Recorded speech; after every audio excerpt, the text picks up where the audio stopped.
Hello hi ನಮಸ್ತೆ. ನಮ್ಮದು ಇವತ್ತು ನಮ್ಮ ಮಹಾವಿಷ್ಣು ದೇವಸ್ಥಾನದಲ್ಲಿ ರಂಗಪೂಜೆಯಿಂದ ಶುರುವಾಗಿದೆ. ಪ್ರತಿ ವರ್ಷವೂ ಮಾರ್ಚ್ ತಿಂಗಳು 17ಕ್ಕೆ ರಂಗಪೂಜೆ, 18ಕ್ಕೆ ರಥೋತ್ಸವ. ಇದು ಕುಂದಾಪುರದಲ್ಲಿ ಮಹಾವಿಷ್ಣು ದೇವಸ್ಥಾನ. ನಾವು ಪ್ರತಿ ವರ್ಷವೂ ಇದಕ್ಕೆ ರಂಗಪೂಜೆ ಮಾಡ್ತೀವಿ. ನಾಳೆ ಎಲ್ಲ ರಥೋತ್ಸವ ನಡೀತದೆ.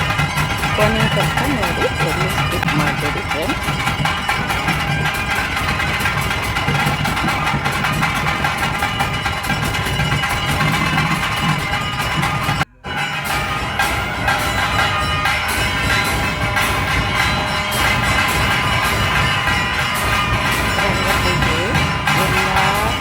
ಪ್ರತಿ 12ನೇ ತಾರೀಕಿನಿಂದ ಮಾರ್ಚ್ 12ರಿಂದ ಶುರುವಾಗುತ್ತೆ. ಪ್ರತಿದಿನ ವಿಶೇಷ ಕಾರ್ಯಕ್ರಮ ಇರುತ್ತೆ. ನಮ್ಮದೊಂದು ದೊಡ್ಡ ರಂಗಪೂಜೆ ಅಂತ ನಮ್ಮ ಮನೆಯಿಂದಲೇ ಹಿಂದಿನ ಕಾಲದಿಂದಲೂ ಮಾಡ್ಕೊಂಡು ಬರುವಂಥ ಪೂಜೆ.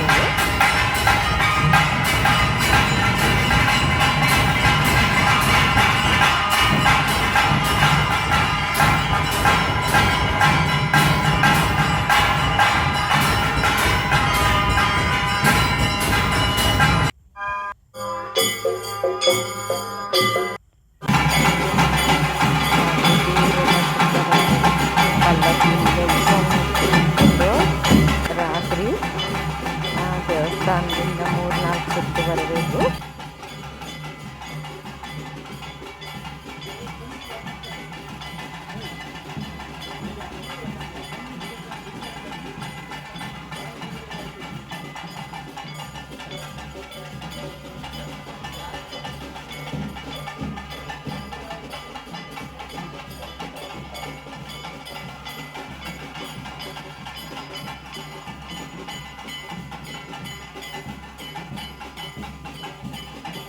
ಸಂಜೆ 6 ಗಂಟೆಗೆ ಶುರುವಾಗುತ್ತೆ. ದೇವರು ಉತ್ಸವ ಮೂರ್ತಿ ಎಲ್ಲ ಹೋಗಿ ಕಟ್ಟೆ ವಸಂತ ಅಂತ ಮಾಡ್ತಾರೆ. ಆಮೇಲೆ ಅದೆಲ್ಲ ಇನ್ನೊಂದು ಸರ್ತಿ ಎಲ್ಲ ಒಳಗಡೆ ಎಲ್ಲ ಕ್ಲೀನ್ ಮಾಡಿಬಿಟ್ಟು ಮತ್ತೆ ರಂಗಪೂಜೆ ಶುರು ಮಾಡ್ತಾರೆ. ರಂಗಪೂಜೆ ಆದ ನಂತರ ದೇವರು ಉತ್ಸವ ಮೂರ್ತಿನ ಮತ್ತೆ 4-5 ರೌಂಡ್ ತಿರಬೇಕು. ರಾತ್ರಿ 11:30 ಗಂಟೆ ಆಗುತ್ತೆ. ಪ್ರತಿ ವರ್ಷವೂ ಈ ಪೂಜೆ ಚೆನ್ನಾಗಿ ನಡೀತದೆ. ಮರುದಿನ ರಥೋತ್ಸವ, ಅನ್ನದಾನ ಎಲ್ಲ ಇರುತ್ತೆ.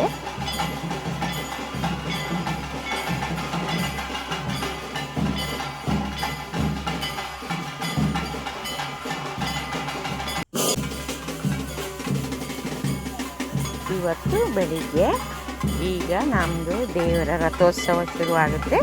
ಮತ್ತು ದೇವರನ್ನ ಪಲ್ಲಕ್ಕಿ ಮೇಲೆ ಹೊತ್ಕೊಂಡು ಛತ್ರಿ ಎಲ್ಲ ಇಟ್ಕೊಂಡು ಮತ್ತೆ 3-4 ಸುತ್ತು ಎಲ್ಲ ಸೇರಿರೋ ಜನರೆಲ್ಲ ದೇವರ ಹಿಂದೆನೇ ಹೋಗ್ತಾ ಇರ್ತೀವಿ.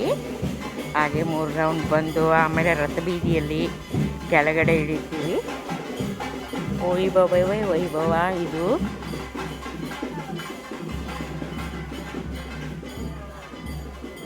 ಎಷ್ಟೇ ಕೆಲಸ ಇದ್ದರೂ ಎಲ್ಲರೂ ಬಂದು ಇದು ರಥೋತ್ಸವದಲ್ಲಿ ಭಾಗಿಯಾಗ್ತಾರೆ.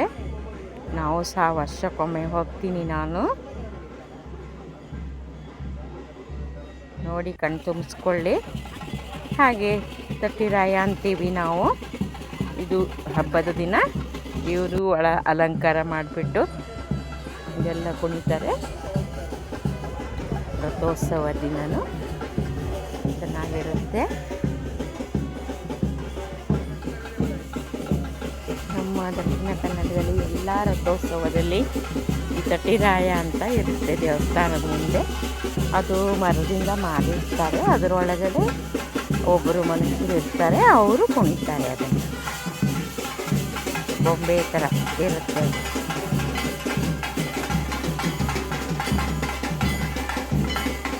ಪಲ್ಲಕ್ಕಿನೂ ಉತ್ಸವ ಮೂರ್ತಿನೂ ಒಬ್ಬರು ಹೊತ್ಕೊಳ್ತಾರೆ ದೇವ್ರನ್ನ. ಎಲ್ಲ ದೇವಸ್ಥಾನದಲ್ಲೂ ಉತ್ಸವ ಮೂರ್ತಿ ಮೆರವಣಿಗೆ ಅಂತ ಇರುತ್ತೆ. ಕೊಲ್ಲೂರು ಮೂಕಾಂಬಿಕೆ ದೇವಸ್ಥಾನದಲ್ಲಿ ಇರುತ್ತೆ. ಇದು ಹಬ್ಬದ ಸಮಯದಲ್ಲಿ ಮತ್ತು ಉತ್ಸವದ ಮೂರ್ತಿ ಉತ್ಸವ ಅಂತ ಹರಕೆ ಮಾಡ್ಕೊಂಡಿದ್ರೆ ಅದು ಸಹ ಮಾಡ್ತಾರೆ.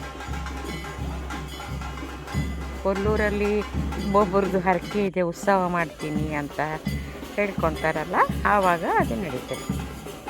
ನೋಡಿ ರಥೋತ್ಸವ ರಥ ರೆಡಿಯಾಗಿದೆ, ಬಾಳೆಹಣ್ಣು ಎಲ್ಲ ಕಟ್ಟಿದ್ದೀವಿ. ಹಾಗೆ ರಥ ಬೀದಿಯಲ್ಲಿನೇ ತೇರು ಮುಂದಿದೆ ನಿಂತಿದೆ. ಉತ್ಸವ ಮೂರ್ತಿನ ಭಟ್ರು ಹೊತ್ಕೊಂಡು ಅದ್ರ ಒಳಗಡೆ ಹೋಗಿ ಕೂತ್ಕೊತಾರೆ, ಮಂಗಳಾರತಿ ಮಾಡ್ತಾರೆ.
ನೋಡಿ ಉತ್ಸವ ಮೂರ್ತಲೆ ಓದ್ಕೊಂಡು ಆ ಕಡೆ ಈ ಕಡೆ ಓಡಾಡೋದು.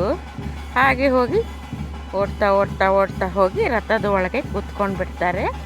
ವಯಸ್ಸಾದವರು ಹೊತ್ಕೊಂಡಿದ್ದಾರೆ, ಆದರೂ ಅವ್ರಿಗೆ ಶಕ್ತಿ ಅಷ್ಟೇ ಇರುತ್ತೆ ನೋಡಿ. ದೇವ್ರ ಸಹಾಯದಿಂದ ಹೋಗ್ತಾರೆ ನೋಡಿ. ನೋಡ್ತಾ ಇರಿ, ಅಲ್ಲಿಂದನೇ ಕಣ್ ತುಂಬಿಸ್ಕೊಳ್ಳಿ.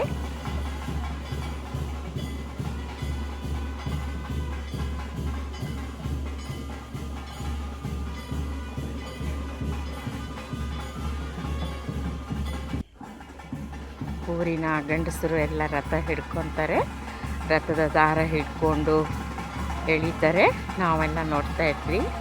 ಹೆಂಗಸರು ಯಾರು ರಥಕ್ಕೆ ಅದು ದಾರ ಹಿಡ್ಕೊಂಡು ಎಳೆಯೋದಿಲ್ಲ, ಆ ಪದ್ಧತಿ ಇಲ್ಲ. ಬರೀ ಗಂಡಸರು ಮಾತ್ರ ಸ್ವಲ್ಪ ದೂರ ಎಳ್ಕೊಂಡು ಹೋಗ್ತಾರೆ, ಅಲ್ಲಿ ನಿಲ್ಲಿಸ್ಬಿಡ್ತಾರೆ, ಮತ್ತು ಸಂಜೆ ಮತ್ತೆ ಎಳಿತಾರೆ. ಓಕೆ, ಮತ್ತೆ ಸಿಗೋಣ.